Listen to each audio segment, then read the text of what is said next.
തീവെട്ടികളുടെ പൊൻപ്രഭയിൽ നടന്ന പാറമേക്കാവ് ഭഗവതിയുടെ രാത്രി എഴുന്നള്ളത്ത് ഭക്തി നിർഭരമായി.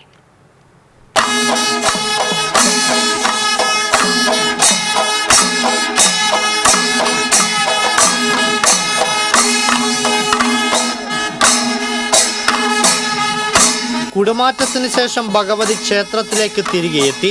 തുടർന്നാണ് രാത്രി എഴുന്നള്ളത്ത് ആരംഭിച്ചത്. കൊമ്പൻ ഗുരുവായൂർ നന്ദന്റെ മസ്തകമേറിയായിരുന്നു ഭഗവതിയുടെ എഴുന്നള്ളത്ത്. 7 അഴകു കാട്ടി 7 കൊമ്പന്മാരാണ് എഴുന്നള്ളത്തിൽ അണിനിരുന്നത്. തീവട്ടികൾ ചൊരിഞ്ഞ പൊൻപ്രഭയിൽ നെറ്റിപ്പട്ടങ്ങൾ സ്വർണ്ണവർണ്ണം തൂകി ആനച്ചന്തം കാട്ടിയ ആ നയനമനോഹരമായ കാഴ്ച രാത്രി എഴുന്നള്ളത്തിന്റെ ശോഭ കൂട്ടി.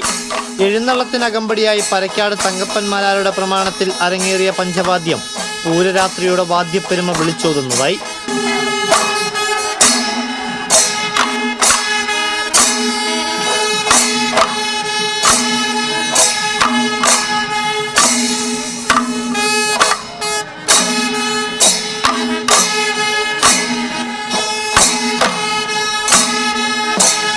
പഞ്ചവാദ്യം ആസ്വദിക്കാനായി രാത്രിയെ പകലാക്കി ക്ഷേത്രാങ്കണത്തിലേക്ക് ജനം ഒഴുകിയെത്തി. TCV തൃശൂർ.